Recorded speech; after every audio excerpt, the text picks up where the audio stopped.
Hayırlı gün, hürmetli rayondaşlar. Elbette yine tabiatın da türlü günleri bulgan kibik, il tarihinde da türlü günler var. Bizim ilimiz elbette zor yol etken tarihli il. Şuna da karamasdan tarihimizde şunday karanlık yoklarda var. Hem biz indi siyasi represiya kurbanlarının bir kaçında anıtırga değiştiği. Çünkü onlar nişik debek, kimdir nafakka ranjitilgen, kimdir günçülükten ranjitilgen boğandır, türlü şabandır, kimdir sultanın dürüst olma arkasında da bulgan işler kelip çıkkanlar indi. İşletesi yazmışlar.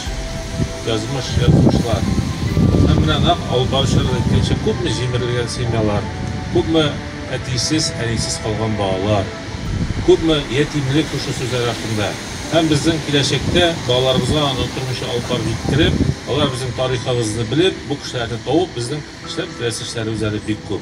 Onlardan orunları jubakta olsun, avurdu halkları zihinler olsun, onlar da köp ispat etken de güzel indi her kişinin kömürlerin korup çürüşüp çıkarak gerek. Hem onların kartlarını alıp barığı gerek. Şal bire kuşunday matem gerek bugün.